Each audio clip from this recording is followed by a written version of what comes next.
The short answer to this question would be that Nettles was just a dragon seed who claimed a dragon, went about her business, killed her opponents, had some beef with the queen for no good reason, and then ended up living a life of seclusion after the Dance of Dragons. However, that's not even oversimplifying things. There is quite a bit more to this little girl than meets the eye, and the theories around her are thrilling and crazy. In this video, we will explore A. Who Nettles was, B. Her role in the Dance of Dragons, C. Her mysterious relationship with Daemon Targaryen, and D. Her fate after the Dance of Dragons. Oh, and before we begin, I should warn you of the many dragon-sized spoilers coming up ahead, so tread carefully. Let's begin, shall we? Before we go into our explanation, we have a very small request. If you like our content, please support us by subscribing to our channel. This is a small click for you, but for us, it means an awful lot. Thank you. Let's begin. Was Nettles a dragon seed? In the show, Daemon Targaryen reminds the Black Council that they have more dragons on Dragonstone than riders, and definitely more dragons than King's Landing. Quite sensibly, he wants to find more dragon riders. I mean, dragons are pretty much the strongest weapons ever in the world of Westeros. I believe one could compare them to nuclear warheads. But much like nukes, when dragons are used in battles, everyone die. If you're familiar with the Battle of Tumbleton, you'd know that dragons burn down everything, from shops to houses, and everyone from small children and women to innocent men and the elderly. Not to mention the soldiers fighting for Queen Rhaenyra. Anyway, I digress. In the book, Daemon's assessment is actually made by Mushroom, the Jester, and he convinces Prince Jacaerys to seek more dragon riders from the midst of the small folk. And that's what Jacaerys does. He announces that anyone who could claim a dragon would be awarded with huge lands, castles, and titles, in addition to their children getting the opportunity of marrying highborn daughters and sons. Many people tried to mount dragons, and many perished. However, a select few of them succeeded. Among these were Adam of Hull, later Adam Valyrian, who claimed Seasmoke, the dragon of Laenor Valyrian. The next was Ulf White, the rider of Silverwind. There was Hugh Hammer, the rider of Vermithor, the second largest dragon after Vhagar. And finally, there was a young girl of only 16 years old named Nettles, who was the only one to claim a wild dragon, namely Sheepstealer.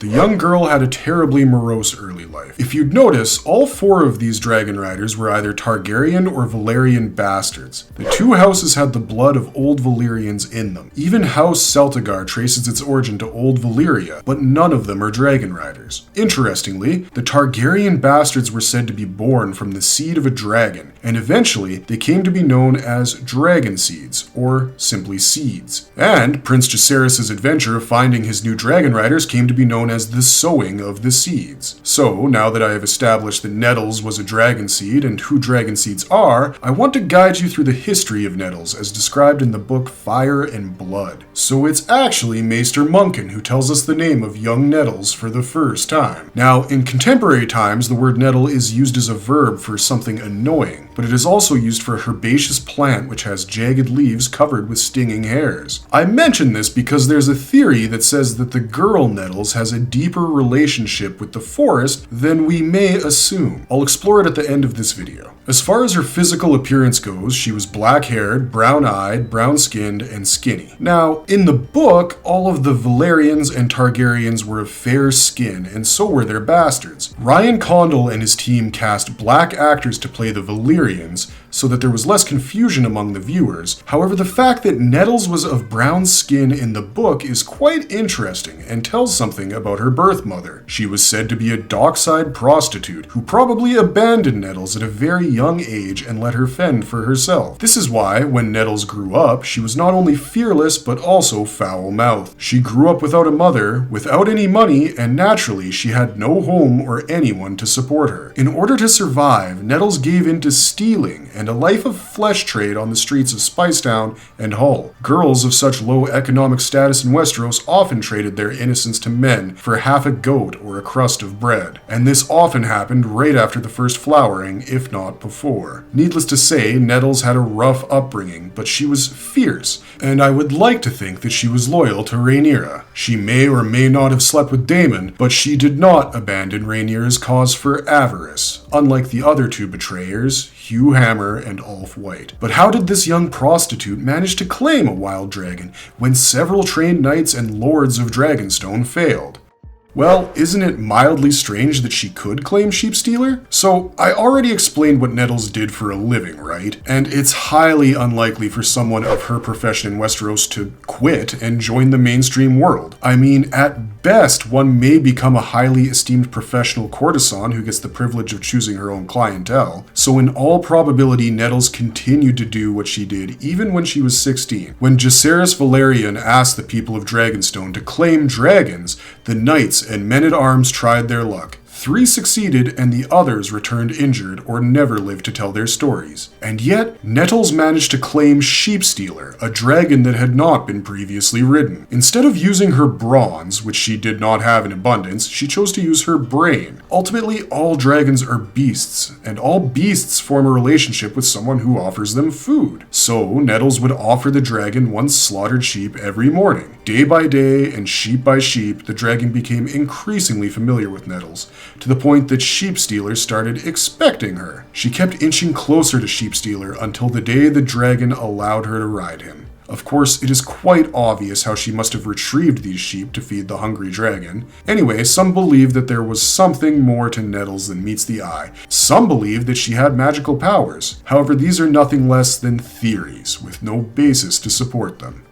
Adventures of Nettles in the books. Even before Nettles managed to claim Sheep Stealer, she had her encounters with violence. At one point, she was caught stealing, and her nose was slit as punishment. She carried the scar for the rest of her life. However, after she joined the ranks in Rhaenyra's army, Nettles proved to be a fearless warrior who could feel compassion and empathize with her lords and ladies. The dance was initially a war of ravens and messengers and promises and threats, but the death of Prince Lucerys transformed it into a violent civil war of fire and blood. Naturally, Prince Jacaerys feared for the safety of his half-brothers Aegon and Viserys, so he planned to send them to Pentos to be fostered by the Prince of Pentos. The boys left, Aegon with his dragon Stormcloud and Viserys with a dragon egg that he held very dear. However, the cog named Gay Abandon that was carrying the boys met with the Triarchy warships who destroyed the escort ships of Gay Abandon. Aegon managed to flee on his dragon, and he reached Dragonstone, but Viserys was taken. After this, the Prince of Dragonstone lost his calm and flew out on his dragon Vermax to destroy the Triarchy ships, but that didn't turn out too well for him. Jacaerys was followed by other dragon riders, including Nettles on Sheep Stealer. The dragons destroyed the fleet, and while others like Hugh Hammer and Ulf White celebrated at a tavern, Nettles returned to the castle and mourned the loss of Jacaerys. Her face was black with smoke, and it was streaked by tears that rolled down her face. Nettles had burned and killed. She was the rider of a powerful dragon, but that did not mean that she had forgotten to feel aggrieved about losing those she loved or respected. It was a trait that made her more humane than most of the Westerosi highborns. But her next adventure with Daemon was going to be even more thrilling, and it would be something that would set the course of a lonely future. By now, the two betrayers had joined the Greens and left Tumbleton in ruins. It was the last stronghold that separated King's Landing from a strong force of the Hightowers. It was decided that Rhaenyra would stay in King's Landing with Joffrey and Aegon the Younger, while Daemon and Nettles would fly to Maidenpool on Caraxes and Sheep Stealer to look for Aemon Targaryen and his dragon. Maidenpool was the seat of House Mouton, and Daemon was invited by Lord Manfred Mouton, who was living in fear of his house and town being destroyed by Aemond and Vhagar. With 2 dragons in town, the Lord felt safer. Every morning, Sheep Stealer and Caraxes would fetch their riders and fly from Maidenpool. They would fly in circles, constantly climbing higher and widening the circles. Daemon and Nettles hoped that they would find Aemond or Vhagar underneath and swoop down to attack from above. After all, if one killed the rider, the dragon would fly away. But every dusk, both of them returned back to Maidenpool. When Lord Manfred Mouton suggested that Daemon and Nettles should fly in separate directions to cover more ground, Daemon reminded him that even the combined might of Sheep Stealer and Caraxes may not be enough for Vhagar, let alone the might of a single dragon. That was the reasoning that Daemon used to keep Nettles close to himself. He would keep her close, day and night, in sky, and in castle. But this raises an important question. Was the fear of Vhagar the only reason that Prince Daemon kept Nettles so close? Earning the Queen's mistrust. By now, the news from Tumbleton had traveled to the Queen at King's Landing, and people were questioning the loyalties of the other 2 dragon seeds.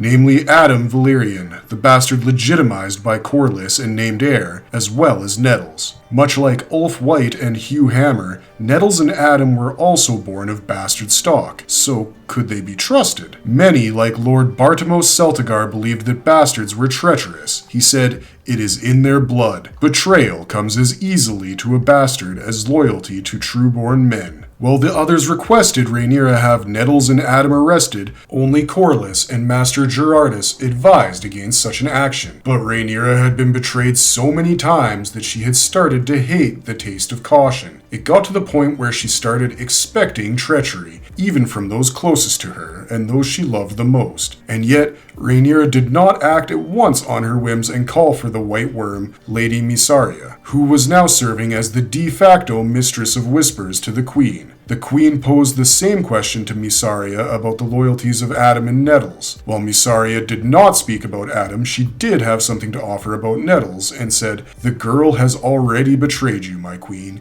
Even now she shares your husband's bed, and soon enough she will have his bastard in her belly." Rhaenyra's mind and heart grew tempestuous, and yet she spoke in a voice as calm as a lake and said, "My prince would ne'er lie with such a low creature. Let a command be sent at once to Maidenpool, but only for the eyes of Lord Mouton. Let him take her at table or a bed and strike her head off. Only then shall my prince be freed." Rhaenyra had come to distrust Daemon, and believed that he had already been charmed by Nettles, who had used magic to claim the dragon as well. And so, a raven reached Lord Manfred Mouton at Maidenpool, and its contents shocked the Lord. Mouton called his trusted advisors seeking suggestions, and while some believed it should be done, others said it was a sick thing to ask any man of honor. Lord Mouton knew that he could not kill a guest beneath his roof, because that would be against the guest's rights, an old tradition brought to Westeros by the first men. Lord Mouton chose the middle path and sent his maester to Daemon with the letter, while instructing the maester to tell Daemon that Lord Mouton was unaware of the contents of the letter. Daemon read the letter and asked the maester to leave, instructing him not to tell anyone else about what the queen had asked. It is unknown how the prince and the bastard girl spent that night, but come morning, Daemon helped Nettles on Sheepstealer before she fed the dragon the largest ram she could find in the castle. Maester Norrin of Maidenpool writes that she was crying when she left, but Daemon and her did not exchange even a word, not even goodbyes. Sheepstealer beat his leathery brown wings and climbed into the dawn sky. Nettles flew towards the Bay of Crabs and vanished up in the morning mist, never to be seen again in any court or castle. But what was her relationship with the prince? Was she a daughter or a paramour? Many conflicting accounts exist about Daemon's relationship with the young girl of 17. If we are to believe Mushroom the Jester, the prince had fallen in love with the girl and took her to bed with him each night while at Maidenpool. While Mushroom was not present at Maidenpool, we know how loyal Daemon was to his wives. In the show, he sleeps with women and pays one too many nightly visits to Lady Mysaria. The book describes his preferences even further. Daemon preferred young, pretty, and innocent girls, and these were often maidens whose maidenheads were intact. So it's quite possible that Daemon, a man of 49, had given in to a girl of 17. And we have already established the kind of life that Nettles lived before she joined the Dragon Riders. But then, Maester Norrin of Maidenpool had other ideas. He wrote in his book, Chronicles of Maidenpool, that Daemon and Nettles ate all their meals together, and that the two of them shared the same relationship that a father and daughter would share. Daemon would instruct her in her common courtesies, like how to dress, sit, and wear her hair. But he goes on to say that Daemon would even bathe her and soap her back, while both of them were as naked as the day they were born. That doesn't seem very father-daughterly, does it? Irrespective of what one believes about Daemon and Nettles' relationship, it is beyond doubt that the two of them spent their days prowling in the sky for Aemond, and that the bastard girl was a good dragon rider, if nothing else. Nettles' fate after the Dance of Dragons. After the battle was done and Aegon III had been crowned, a war of succession took place in the Vale. Sir Joffrey Arryn had been chosen as successor by Lady Jane Arryn, but others, like House Royce, claimed the seat for themselves. Under these circumstances, the king sent Sir Robert Rowan with a small but strong royal army to help Sir Joffrey Arryn. The year was 134 AC, and Sir Robert's men were struggling with the altitude and the cold. They found a cave where they thought they could light a fire and rest for the night. light, but they did not know the horrors that awaited them. Right at the mouth of the cave, some 2 scores of men found bones and other remains, but they kept moving deeper inside, only to rouse a dragon and his ragged rider, and they would be Sheepstealer and Nettles. Sheepstealer killed some 16 men and wounded around 60 before flying deeper into the Mountain of the Moon, never to be seen again. But that's not all. This was the last recorded sighting of Nettles and her dragon, and the recorded annals of Westeros do not have much else to offer. However, some maesters believe that Nettles was the one who started the clan of the burned men that we saw in Game of Thrones. In the show, Tyrion is abducted by men from the hill tribes of the Vale after he is released by Lysa Arryn of the Vale. He comes to his father's camps with these hill tribes, which include the burned men. Apparently, after fleeing from the little cave, Nettles went to the mountains that were far away from any road or village. Here, a savage mountain clan worshipped her and her dragon. Young men would prove their courage and valor by bringing her gifts, and in return, she would burn their body parts. This would be proof that the men had faced a dragon and lived, hence raising their status in the clan. However, these claims came from storytellers of Westeros, and may or may not be true. So that's the story of Nettles, a bastard girl who rose from the very bottom, spent quality time with princes and queens, claimed a dragon, and lived with him for the rest of her life. Nettles and Sheepstealer are among the very few who played an active role in the Dance of Dragons and survived to see the dance come to an end. And if you liked our content, don't forget to leave a like and subscribe to us if you haven't already. This has been Corey Whelan for Marvelous Videos. Have a good one, be safe out there, and thanks for watching.